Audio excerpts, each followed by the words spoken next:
এই যে ভিডিও দেখো, লাইক করো না কেন? কমেন্ট করো না কেন? শেয়ার করো না কেন? সাবস্ক্রাইব কেন করো না? ফলো কেন করো না? মাইর কিন্তু দেবো, বুঝছো? ভিডিও দেখলে লাইক করতে হইব, কমেন্ট করতে হইব, শেয়ার করতে হইব, সাবস্ক্রাইব করতে হইব, ফলো করতে হইব। না হলে তো আমি উৎসাহ পাই না। তোমরা যদি এগুলা করে উৎসাহ দাও তাহলে তো ভিডিও করতে আরো ভালো লাগে। আর যদি এগুলা না করো তাহলে ভিডিও করতে ভালো লাগে না। তো তোমরা এগুলা করে উৎসাহ দাও। তো যাই হোক, ভিডিও শুরু করি। এই ভিডিও হচ্ছে তোমাদের নবম দশম শ্রেণীদের ইংরেজি দ্বিতীয় পত্র ট্যাগ কোয়েশনের রাজশাহী বোর্ড 2025। তাহলে আমরা রাজশাহী বোর্ড 2025 এর ট্যাগ কোয়েশন আজকে সমাধান করব। কিন্তু আবার বলতেছি, ভিডিও দেখে লাইক করো, কমেন্ট করো, সাবস্ক্রাইব করো, ফলো করো এবং বন্ধুদের সাথে শেয়ার করো।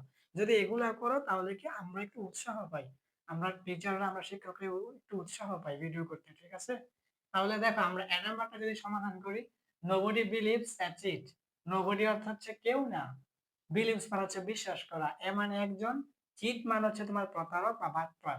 নোবডি বিলিভস দ্যাটস ইট মানে কেউই একজন প্রতারককে বিশ্বাস করে না বা কেউই একজন বাটপারকে বিশ্বাস করে না। তাহলে এটা যদি আমরা এখন ট্যাগ কোয়েশন করতে যাই, তাহলে আমরা জানি ট্যাগ কোয়েশন করতে গেলে প্রথমত একটা অক্সিলারি ভার্ব লিখতে হইব, মানে সাহায্যকারী ক্রিয়া। তারপর সেন্টেন্সটা অ্যাফার্মেটিভ যদি মানে হ্যাবোধক হয় তাহলে নট আসবে। আর যদি নেগেটিভ সেন্টেন্স মানে নাবোধক হয় তাহলে নট আসবে না। তারপর সাবজেক্টের প্রোনাউন। এখন আমাদের এখানে কিন্তু কোনো অক্সিলারি ভার্ব নাই, আমাদের মেইন ভার্ব হচ্ছে এখানে বিলিভস। এখন আমরা জানি মেইন ভার্ব থাকলে আমাদের সেন্টেন্সটা যদি প্রেজেন্ট টেন্স হয় তাহলে আমাদের কি হইব, হয় ডু হইব, নয়তো আমাদের ডাজ হইব। আর যদি পাস্ট টেন্স হয় তাহলে আমাদের ডিড হইব। ঠিক আছে? মেইন ভার্ব দেখে আমাদের বুঝতে হইব, যদি প্রেজেন্ট টেন্স তাহলে ডু অথবা ডাজ, আর পাস্ট টেন্স হলে আমাদের ডিড। এখন আমাদের মেইন ভার্বের সাথে যদি ইডি থাকে শেষে তাহলে আমরা বুঝি এটা হচ্ছে আমাদের কি পাস্ট টেন্স, আমরা ডিড লিখবো ডাইরেক্ট। আর যদি মেইন ভার্বের সাথে আমাদের এস বা ইএস থাকে তাহলে আমরা বুঝি এটা প্রেজেন্ট টেন্স। এখন দেখো, আমাদের মেইন ভার্ব হচ্ছে বিলিভ মানে বিশ্বাস করা। এখন এই বিলিভ এর সাথে কিন্তু আমাদের এস আছে মানে বিলিভস। তাহলে কি বললাম, মেইন ভার্বের সাথে এস বা ইএস থাকলে তুমি এটা ধরে নিবা কি প্রেজেন্ট টেন্স। তাহলে প্রেজেন্ট টেন্স হলো ডু অথবা ডাজ হয়। এখন মেইন ভার্বের সাথে এস বা ইএস থাকলে আমরা ডাজ লিখতে হয়, কিন্তু আমাদের এখানে ডাজ না হয়ে ডু লিখতে হইব। এটা বলতাছি কেন ডু লিখতে হইব। প্রথমত ডু, তারপরে কি আমাদের সেন্টেন্সটা অ্যাফার্মেটিভ মানে হ্যাঁ বোধক হলে নট লিখবা, নেগেটিভ না বোধক হলে নট লিখবা না। দেখো আমাদের এখানে কিন্তু নোবডি আছে, এই নোবডি দেখে আমরা বুঝছি নেগেটিভ সেন্টেন্স, আমাদের নট লেখা যাবে না। তারপরে আমাদের সাবজেক্টের প্রনাউন, সাবজেক্ট হচ্ছে নোবডি। আমরা জানি বডি যুক্ত শব্দের সাবজেক্ট দিয়ে লিখতে হইব, যেমন নোবডি, এনিবডি, সামবডি, এনিবডি, ঠিক আছে? বডি যুক্ত হলে কি দে, তাহলে আমাদের এখানে হচ্ছে দে, এটা হচ্ছে আমাদের ডু দে। এখন মেইন ভার্বের সাথে অ্যাজ বা ই আসলে আমাদের তো ডাজ লিখতে হয়, কেন আমরা ডু লিখলাম? কারণ আমাদের এখানে সাবজেক্ট হচ্ছে দে, দে অর্থ তারা, প্লুরাল সাবজেক্ট। তাহলে প্লুরাল সাবজেক্ট দের সাথে কখনো ডাজ হয় না, ডাজের পরিবর্তে ডু লিখতে হয়। দেখো আমি এখানে বলতাছি, যদি তোমাদের এখানে ডাজ হয় তাহলে তুমি ডাজের পরিবর্তে ডু লিখবা। যদি তোমার ইজ হয় তাহলে তুমি ইজের পরিবর্তে আর লিখবা। যদি তোমার এখানে ওয়াজ হইতো তাহলে ওয়াজের পরিবর্তে তুমি কি করতা, ওয়ার লিখতা। যদি তোমার এখানে হ্যাজ হইতো তাহলে তুমি হ্যাজ এর পরিবর্তে কি লিখতা, হ্যাভ লিখতা। ঠিক আছে? কখন, যখন তুমি দেখবা সাবজেক্টটা প্লুরাল। তখন তুমি যদি দেখো এখানে ডাজ আছে, তুমি ডাজ এর পরিবর্তে ডু লিখবা, ইজ এর পরিবর্তে আর, ওয়াজ এর পরিবর্তে ওয়ার, হ্যাজ এর পরিবর্তে হ্যাভ। কখন, যখন সাবজেক্টটা তোমার প্লুরাল হইব। তাহলে আমাদের এ নাম্বার উত্তর হচ্ছে ডু দে। এখন যদি আমরা বি নাম্বারটার দিকে তাকাই, দেখো এভরিবডি হেটস হিম। তাহলে এভরিবডি অর্থ প্রত্যেকে বা সবাই, হেটস মানে হচ্ছে ঘৃণা করা, হিম মানে তাকে। তাহলে এভরিবডি হেটস হিম, প্রত্যেকে বা সবাই তাকে ঘৃণা করে। কাকে? ওই যে তোমার চিট মানে প্রতারক বা বাটপারকে। তাহলে এইটা যদি আমরা এখন ইকুয়েশন করি, এইটা আমাদের এ নাম্বারের মতোই, অক্সিলারি ভার্ব নেই, আমাদের মেইন ভার্ব আছে হ্যাটস মানে ঘৃণা করা। এখন কি আমরা কিভাবে বুঝবো এটা প্রেজেন্ট টেন্স না পাস্ট টেন্স? তাহলে আমি বলছি, মেইন ভার্বের সাথে এস বা ইএস দেখলে তুমি ধরে নিবে এটা প্রেজেন্ট টেন্স। ঠিক আছে? কারণ পাস্ট টেন্স হলে তোমাদের ইডি থাকবে শেষে, যেহেতু শেষে ইডি নেই, এস আছে। মেইন ভার্বের সাথে এস বা ইএস থাকলে প্রেজেন্ট টেন্স। ঠিক আছে? দেখো আমাদের মেইন ভার্ব কিন্তু হেট, এর সাথে এস আছে, আমরা বুঝছি এটা প্রেজেন্ট টেন্স। তাহলে প্রেজেন্ট টেন্স হলে আমাদের কি ডু অথবা ডাজ। এখন ভার্বের সাথে এস বা ইএস থাকলে আমরা ডাজ লিখতে হয়, কিন্তু এখন আমরা ডাজ লিখবো না, ডু লিখবো। কেন? কারণ আমাদের কিন্তু সাবজেক্ট হচ্ছে এভরিবডি। তাহলে এভরিবডি সাবজেক্ট আমাদের কি লিখতে হবে, সাবজেক্টের প্রনাউন লিখতে হবে দে। তাহলে আমি তো এ নাম্বারের ক্ষেত্রে মাত্র বলে আসছি যে আমাদের সাবজেক্ট যখন দে হইব প্লুরাল, তখন এর সাথে আমাদের ডাজ লেখা যায় না, ডু লিখতে হয়। তো আমাদের প্রথমত লিখতে হবে ডু। তারপরে আমাদের সেন্টেন্সটা এ নাম্বার ছিল নেগেটিভ মানে না বোধক, এই জন্য নট লিখি নাই। কিন্তু বি নাম্বারটা কিন্তু আমাদের অ্যাফার্মেটিভ মানে হ্যাঁ বোধক বাক্য, তাহলে আমাদের নট লিখতে হইব। এই যে আমাদের নট, এভাবে লিখতে হইব ডু, পরে এন, উপরে অ্যাপোস্ট্রফি কমা, পরে ডি, ডোন্ট। আর আমরা জানি বডি যুক্ত হলেই আমাদের দিয়ে লিখতে হইব, এভরিবডি, সামবডি, এভরিবডি, নোবডি। তাইলে আমাদের এখানে এভরিবডির সাবজেক্ট হচ্ছে আমাদের দে। তাইলে আমাদের আ বি নাম্বার উত্তর হচ্ছে ডোন্ট দে। তাহলে এখানে কিন্তু আমাদের সেম একই কথা। যেখানে মেইন ভার্বের সাথে অ্যাজ বা ইয়েস থাকলে ডাজ লিখতে হয়। ডাজ কেন হয় না? কারণ সাবজেক্টটা দে। এইজন্য ডাজ থেকে ডু হইছে। আমরা ইস থাকলে আর লিখতাম, ওয়াজ থাকলে ওয়্যার, হ্যাজ থাকলে হ্যাভ। ঠিক আছে? তাহলে আমাদের বি নাম্বার হচ্ছে ডোন্ট দে। এখন যদি আমরা সি নাম্বারটা সমাধান করতে যাই, দেখো he has to drug A miserable life.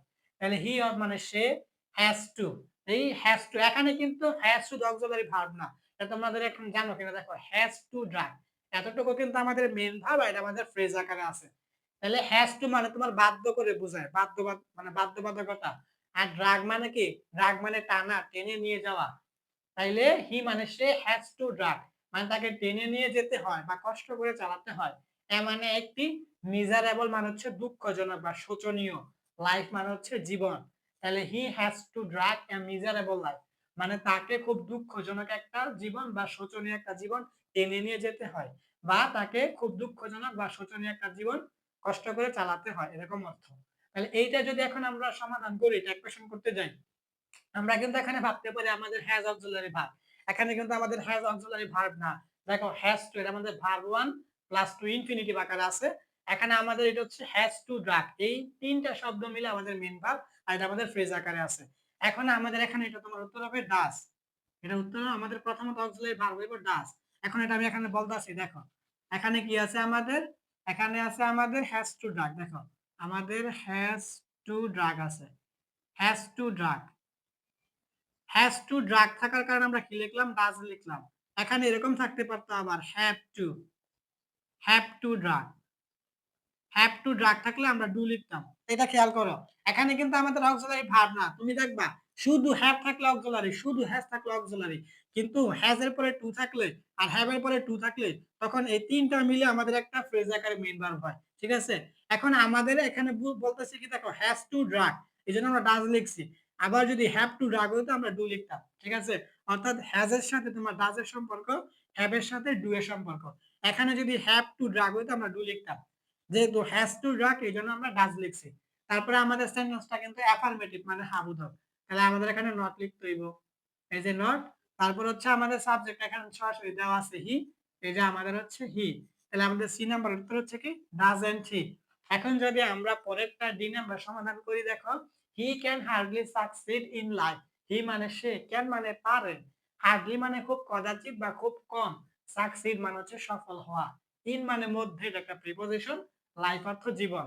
তাহলে he can hardly succeed in life, সে খুব কদাচিৎ বা খুব কম জীবনে সফল হতে পারে, মানে বেশিরভাগই সফল হতে পারে না। কে? ওই যে আমাদের এ নাম্বারে যে বলছে চিটার বা বাটপার বা প্রতারক। তাহলে এটা যদি আমরা সমাধান করি, আমাদের প্রথমত আছে ক্যান অক্সিলারি ভার্ব। তাহলে অক্সিলারি ভার্ব ক্যান লেখো। তারপর এখানে দেখো আমাদের একটা শব্দ আছে হার্ডলি। আমরা একটা কোশ্চেন করতে গেলে কিছু কিছু শব্দ জানি, hardly, scarcely, rarely, few, little, seldom. এই শব্দগুলো সেন্টেন্সের মধ্যে থাকতে এটা নেগেটিভ অর্থ দেয়, মানে নেগেটিভ সেন্টেন্স হয়ে যায়। নেগেটিভ সেন্টেন্স হলে আমাদের আর নট লিখতে হবে না। তারপর আমাদের সাবজেক্ট হচ্ছে এখানে দেওয়া আছে হি, তাহলে হচ্ছে আমাদের হি। তাইলে আমাদের ডি নাম্বার উত্তর হচ্ছে কি ক্যান হি। এখন আমরা যদি ফাইনালটা সমাধান করি, ই নাম্বারটা, let us always speak the truth. Let us মানে চলো, অলওয়েজ মানে সব সময়, স্পিক মানে কথা বলি, দা এটা হচ্ছে তোমার নির্দিষ্ট করে বোঝা একটা আর্টিকেল, আর ট্রুথ মানে হচ্ছে সত্য। Let us always speak the truth, চলো আমরা সবসময় সত্য কথা বলি। তাহলে এইখানে তোমার ডাইরেক্ট উত্তর হবে শ্যাল উই। দেখো S H A double L W E, shall we.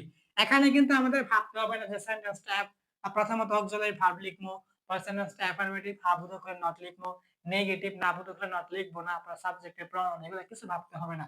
এখানে তোমাদের এক কোশ্চেন করতে গেলে তুমি যদি দেখো, এখানে দেখো আমি এখানে বলি এই যে এটা লেট আস, অথবা হচ্ছে কি আমাদের লেটস, এই যে লেটস, এই লেট আস বা লেটস থাকলে তুমি ডাইরেক্ট লিখে দিবা শ্যাল উই, শ্যাল উই। ঠিক আছে?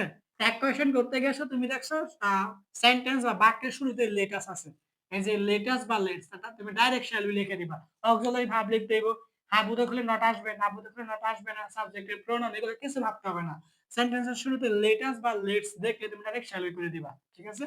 তাহলে আমাদের এ নাম্বার উত্তর হচ্ছে ডু দে, বি নাম্বার উত্তর হচ্ছে ডোন্ট দে, সি নাম্বারটা হচ্ছে আমাদের doesn't he, D number can he, আর ই নাম্বারটা হচ্ছে আমাদের শ্যাল উই।